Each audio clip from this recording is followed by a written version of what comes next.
Hello friends, ഇന്നത്തെ വീഡിയോയിൽ നമ്മൾ നല്ല സ്പോഞ്ചി ആയിട്ടും അതിലേറെ ടേസ്റ്റി ആയിട്ടുള്ള ഒരു ചോക്ലേറ്റ് സ്പോഞ്ച് കേക്കിൻ്റെ റെസിപ്പിയാണ് കാണിക്കാൻ പോകുന്നത്. അപ്പോൾ ഇതിൻ്റെ ഐസിംഗ് ഒന്നും ഞാൻ കാണിക്കുന്നില്ല കേട്ടോ. ഇത് ജസ്റ്റ് ഒന്ന് ഞാൻ ചെയ്ത ഐസിംഗ് മാത്രം നിങ്ങൾക്ക് കാണിക്കുകയാണ്. അപ്പോൾ ഡീറ്റെയിൽ ആയിട്ട് ഐസിങ്ങിൻ്റെ വീഡിയോ ഒന്നും ഞാൻ എടുത്തിട്ടില്ല. സ്പോഞ്ച് കേക്ക് മാത്രമാണ് ഇതിൽ കാണിക്കുന്നത്. അപ്പോൾ ഞാനിവിടെ 1 കപ്പ് മൈദ കൊണ്ടാണ് കേക്ക് റെഡിയാക്കാൻ പോകുന്നത്. ആദ്യം തന്നെ ഒരു പാത്രത്തിൽ അരിപ്പ വെച്ച് ഈ 1 കപ്പ് മൈദപ്പൊടി അരിപ്പയിലേക്ക് ഇട്ട് കൊടുക്കുക. അതിലേക്ക് 1 ടീസ്പൂൺ ബേക്കിംഗ് പൗഡറും 1/2 ടീസ്പൂൺ ബേക്കിംഗ് സോഡയും കൂടെ ചേർത്ത് കൊടുക്കുക. പിന്നെ ഇതിലേക്ക് ചേർക്കുന്നത് കൊക്കോ പൗഡറാണ്. അപ്പോൾ ഞാനിവിടെ നല്ല ഡാർക്ക് കളറുള്ള കൊക്കോ പൗഡറാണ് എടുത്തിട്ടുള്ളത്. ഇപ്പോൾ ചോക്ലേറ്റ് കേക്കിന് നല്ല കളറ് കിട്ടാനായിട്ട് ഡാർക്ക് കൊക്കോ പൗഡർ വേണം നമ്മൾ ചേർത്ത് കൊടുക്കാനായിട്ട്. പിന്നെ ഒരു നുള്ളു ഉപ്പും കൂടെ ചേർത്ത് ഇത് നന്നായിട്ടൊന്ന് അരിച്ചെടുക്കുക. നമ്മളിതിലേക്ക് ചേർത്തിട്ടുള്ള ബേക്കിംഗ് പൗഡറും ബേക്കിംഗ് സോഡയും എല്ലാം എല്ലാ സ്ഥലത്തും ഈക്വലായിട്ട് എത്തിച്ചേരാനായിട്ടാണ് നമ്മളിതുപോലെ അരിച്ചെടുക്കുന്നത്. അപ്പോൾ 2 തവണ പറ്റിയാൽ അരിക്കുകയാണെങ്കിൽ കേക്കിന് ഒന്നുകൂടെ നല്ല സോഫ്റ്റ് ആയിരിക്കും കേട്ടോ. അപ്പോൾ നമ്മളിവിടെ എല്ലാ പൊടിയും നന്നായിട്ട് അരിച്ചെടുത്ത് വെച്ചിട്ടുണ്ട്. ഇതിനെ ഒരു സ്പൂൺ കൊണ്ട് നന്നായിട്ടൊന്ന് മിക്സ് ചെയ്ത് വെക്കാം. കേക്കിലേക്ക് ആവശ്യമായിട്ടുള്ള ഡ്രൈ ഇൻഗ്രീഡിയൻസ് എല്ലാം ഇവിടെ റെഡി ആയിട്ടുണ്ട്. ഇനി നമുക്ക് വേണ്ടത് 4 മുട്ടയാണ്.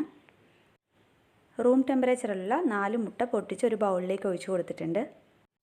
ഈ മുട്ട ഒന്ന് അടിച്ചെടുക്കണം. അങ്ങനെ അടിച്ചെടുക്കുമ്പോൾ മുട്ടൻ്റെ ആ ഒരു സ്മെല്ല് മാറിക്കിട്ടാനായിട്ട് 1 ടേബിൾ സ്പൂൺ വാനില എസൻസും കൂടെ ചേർത്ത് നമുക്കൊന്ന് നന്നായിട്ട് ബീറ്റ് ചെയ്തെടുക്കാം. എപ്പോഴും എഗ്ഗ് ബീറ്റ് ചെയ്തെടുക്കുമ്പോൾ ശ്രദ്ധിക്കേണ്ടത് നമ്മൾ എടുക്കുന്ന പാത്രവും അതുപോലെ ബീറ്ററിൻ്റെ ബ്ലേഡും ഒക്കെ തന്നെ നല്ല ഡ്രൈ ആയിട്ട് വേണം ഇരിക്കാനായിട്ട്. അതിലൊട്ടും തന്നെ വെള്ളം പാടില്ല. അങ്ങനെ വെള്ളം വരികയാണെങ്കിൽ നമുക്ക് മുട്ട നന്നായിട്ട് പതഞ്ഞ് കിട്ടില്ല കേട്ടോ. ഇപ്പോൾ കയ്യിൽ ബീറ്റർ ഇല്ലാത്തവർ ഒരു വിസ്ക് വെച്ചിട്ട് ഇതുപോലെ നന്നായിട്ട് അടിച്ചെടുത്താൽ മതി.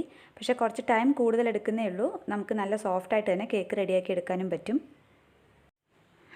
ഇതുപോലെ നല്ല എയർ ബബിൾസ് വരുന്നത് വരെ എഗ്ഗ് നന്നായിട്ട് ബീറ്റ് ചെയ്തെടുക്കണം.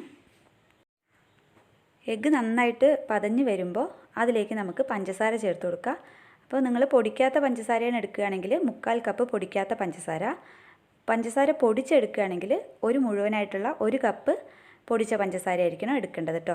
അപ്പോഴായിരിക്കും ഈ കേക്കിന് കറക്റ്റ് മധുരം ഉണ്ടാവുക. അതുപോലെ തന്നെ പഞ്ചസാര ചേർത്ത് കൊടുത്ത് ബീറ്റ് ചെയ്തെടുക്കുമ്പോൾ പഞ്ചസാര മുഴുവനായിട്ട് ചേർത്ത് കൊടുക്കാതെ കുറച്ചായിട്ട് ചേർത്തിട്ട് വേണം ബീറ്റ് ചെയ്തെടുക്കാനായിട്ട്. നമ്മൾ ഒരുമിച്ച് തന്നെ പഞ്ചസാര ചേർത്ത് കൊടുത്ത് ബീറ്റ് ചെയ്തെടുക്കുകയാണെങ്കിൽ പഞ്ചസാര താഴെ ഒരു കട്ടിയായിട്ട് കിടക്കാനും പെട്ടെന്ന് തന്നെ അലിഞ്ഞ് ചേരാതെ കറക്റ്റായിട്ട് നമുക്ക് ബീറ്റ് ചെയ്യാൻ പറ്റാത്തൊരവസ്ഥയായിരിക്കും ഉണ്ടാവുക. അതുകൊണ്ട് പകുതിയായിട്ട് ചേർത്ത് നമുക്ക് നന്നായിട്ടൊന്ന് ബീറ്റ് ചെയ്തെടുക്കാം.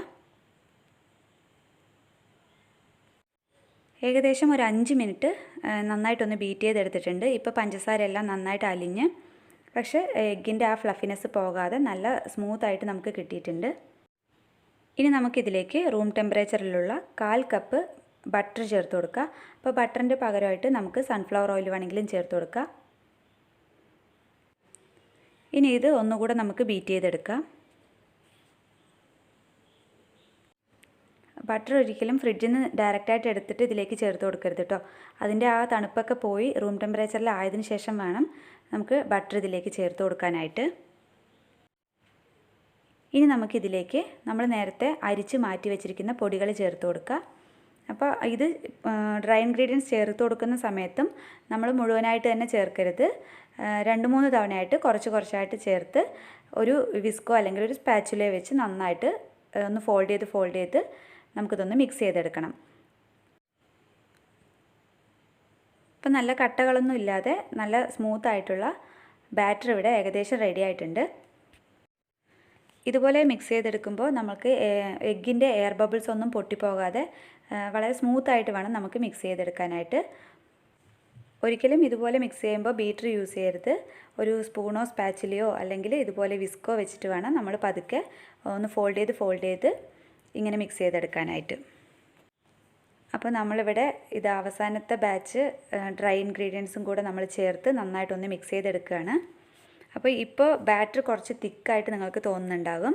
അപ്പോൾ ഇങ്ങനെ തോന്നുകയാണെങ്കിൽ ഇനി ഇതിലേക്ക് ഒരു 3 ടേബിൾ സ്പൂൺ അളവിൽ ഇളം ചൂടുള്ള പാലും കൂടെ ചേർത്ത് കൊടുക്കുക.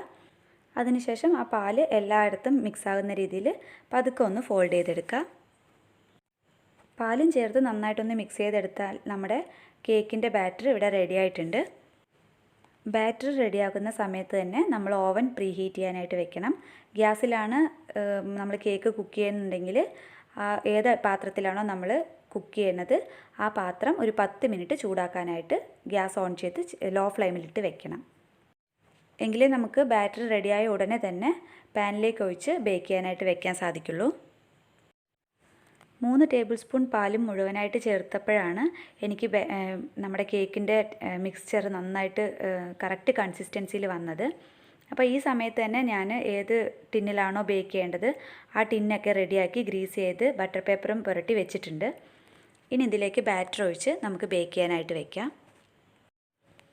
ഞാൻ ഗ്യാസ് സ്റ്റോപ്പിലാണ് ബേക്ക് ചെയ്തെടുത്തത് കേട്ടോ. അപ്പോൾ അലുമിനിയത്തിൻ്റെ ഒരു പാത്രത്തിനകത്തേക്ക് ഇത് ഇറക്കി വെച്ച് ബേക്ക് ചെയ്തെടുത്താണ്. അപ്പോൾ നേരത്തെ നമ്മൾ ചെയ്ത കുറേ കേക്കിൻ്റെ വീഡിയോസിലൊക്കെ എങ്ങനെയാണ് ഗ്യാസിൽ കേക്ക് ബേക്ക് ചെയ്യുകയാണെന്നുള്ളത് ഞാൻ കാണിച്ചിട്ടുണ്ട്. അപ്പോൾ കാണാത്തവരാരെങ്കിലും ഉണ്ടെങ്കിൽ ആ വീഡിയോസ് എടുത്തൊന്ന് കാണണേ. ഇനി ഈ ടിന്നിൽ നമ്മൾ ബാറ്റർ ഒഴിച്ചല്ലോ, അതിലുള്ള എയർ ബബിൾസ് പോകാനായിട്ട് ഒന്നില്ലേ ടാപ്പ് ചെയ്ത് കൊടുക്കുക, അല്ലെങ്കിൽ ഒരു ടൂത്ത് പിക്ക് വെച്ച് നമുക്കൊന്ന് ഇങ്ങനെ ഒന്ന് ചുറ്റിച്ച് കൊടുക്കാം. അതിനുശേഷം ബേക്ക് ചെയ്യാനായിട്ട് വെച്ചിട്ടുണ്ട്. അപ്പോൾ വെയിറ്റിനായിട്ട് അതിൻ്റെ പുറത്ത് ഞാനൊരു ഇടികല്ലിൻ്റെ ഒരു കട്ടയും കൂടെ വെച്ചിട്ടുണ്ട്.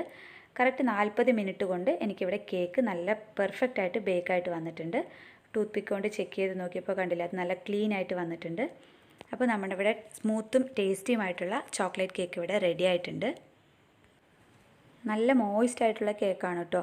അപ്പോൾ ഇതിങ്ങനെ തന്നെ കഴിക്കാനും നല്ല ടേസ്റ്റാണ്. അല്ലെങ്കിൽ നിങ്ങൾക്ക് ഐസിങ് ചെയ്തിട്ടാണെങ്കിലും കഴിക്കാം. അപ്പോൾ ബ്ലാക്ക് ഫോറസ്റ്റ് ഒക്കെ ഉണ്ടാക്കുകയാണെങ്കിൽ ബേസായിട്ട് ഇങ്ങനെ കേക്ക് ഉണ്ടാക്കുകയാണെങ്കിൽ നല്ല ടേസ്റ്റ് ആയിരിക്കും കഴിക്കാനായിട്ട്. അപ്പോൾ ഇന്നത്തെ ഈ വീഡിയോ നിങ്ങൾക്ക് എല്ലാവർക്കും തന്നെ ഒരുപാട് ഇഷ്ടമായിട്ടുണ്ടാവുമെന്ന് വിചാരിക്കുന്നു. നിങ്ങളുടെ ഫാമിലിയിലോ ഫ്രണ്ട്സിലോ ആർക്കെങ്കിലും ഈ വീഡിയോ യൂസ്ഫുൾ ആവുമെന്ന് തോന്നുകയാണെങ്കിൽ ഒന്ന് ഷെയർ ചെയ്ത് കൊടുക്കാൻ മറക്കരുത്. നമ്മുടെ ചാനൽ ആരെങ്കിലും ആദ്യമായിട്ട് കാണുകയാണെങ്കിൽ ആ സബ്സ്ക്രൈബ് ബട്ടൺ ഒന്ന് ക്ലിക്ക് ചെയ്യണം. അതിനടുത്തുള്ള ബെൽ ബട്ടൺ കൂടെ ഒന്ന് എനേബിൾ ചെയ്യുകയാണെങ്കിൽ പുതിയ വീഡിയോസ് ഇടുമ്പോൾ ഉടൻ തന്നെ നിങ്ങൾക്ക് നോട്ടിഫിക്കേഷൻ കിട്ടുന്നതായിരിക്കും. അപ്പോൾ ഞാൻ വീണ്ടും പുതിയ വീഡിയോയിൽ വരുന്നത് വരെ ബൈ ആൻഡ് താങ്ക് യു.